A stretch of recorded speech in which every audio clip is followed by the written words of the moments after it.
Salut la team, c'est Nathan Cocorivap, j'espère que tu vas bien. Tu désires arrêter de fumer? Bouge pas, j'ai toutes les infos dont tu as besoin.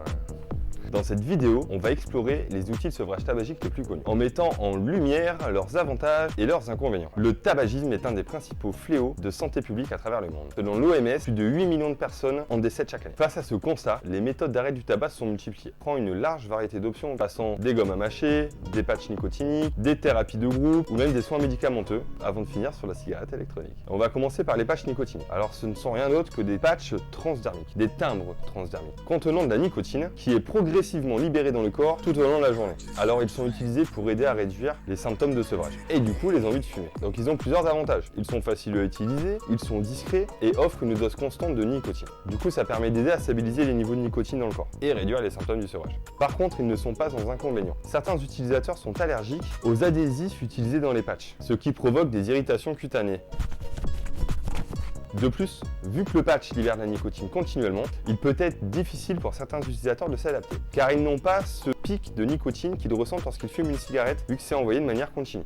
Ensuite, on a des gommes à la nicotine. Ce ne sont rien d'autre que des chewing-gums à la nicotine, qui vous libèrent votre dose de nicotine lorsque vous le mâchez. Elles sont généralement utilisées comme aide à court terme pour contrôler les envies de fumer. Elles ont plusieurs avantages. Elles sont portables et elles peuvent être utilisées ponctuellement lorsqu'on a une envie de fumer. Elles permettent aux utilisateurs de contrôler leur rapport en nicotine, qui peut être utile pour gérer les envies de fumer, les envies ponctuelles. Mais elles ne sont pas sans inconvénients. C'est-à-dire que la plupart des utilisateurs les trouvent juste désagréables quoi. Le goût est pas bon, tout simplement. Il faut le dire. Et elles ont également pour inconvénient de provoquer des maux de tête, des nausées et des douleurs à la mâchoire. Il est également possible d'essayer de se sevrer du tabac avec des médicaments. Vous retrouverez le bupropion et également la varénicline, plus connue sous le nom de Champix. Qui dit médicament dit prescription médicale. Leur avantage, c'est qu'il est prouvé scientifiquement que ces médicaments vont vous aider à vous sevrer du tabac, en vous apportant la dose de nicotine nécessaire, tout en diminuant vos envies de fumer. Mais comme tous médocs, ils ont des effets secondaires. Alors ces effets secondaires, ils vont varier d'une personne à une autre. Alors la liste, c'est quand même assez longue. Vous risquez de souffrir de nausées, de troubles du sommeil et des maux de tête. Et dans certains cas, des changements d'humeur et de comportement. Il existe également ce qu'on appelle des thérapies comportementales. Alors ces thérapies comportementales englobent un grand nombre de techniques différentes. Elles visent toutes à aider les individus à modifier leur comportement en matière de tabagisme, y compris la thérapie cognitive comportementale. Il y a par exemple le counseling individual et surtout les groupes de soutien. Alors elle propose plusieurs avantages. L'avantage principal, c'est le fait d'être en groupe et de parler de ses problèmes ensemble permet à certains d'avoir des déclics et du coup de réduire, voire d'arrêter leur consommation de tabac. Elles permettent aussi du coup de détecter l'origine des causes du tabac et de trouver des solutions. Elles permettent également de gérer le stress et d'améliorer la confiance en soi.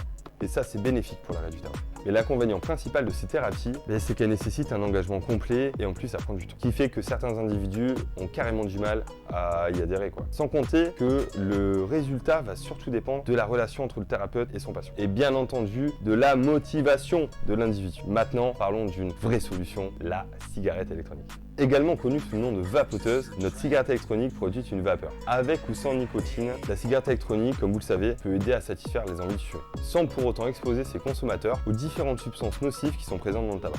De plus, l'opportunité de choisir entre un large éventail de saveurs avec ou sans nicotine peut rendre l'expérience de vapotage bien plus agréable pour la plupart des vapoteurs. Enfin, elle permet de garder le même schéma d'utilisation que la cigarette sans les mauvais côtés, ce qui va aider à combler les manques liés à l'arrêt du tabac. Il est intéressant de noter le cas du Royaume-Uni, où la politique en faveur de la cigarette électronique est juste progressiste et grave en avance par rapport à la France. Le gouvernement du Royaume-Uni voit la cigarette électronique comme un outil d'aide au sevrage tabagique.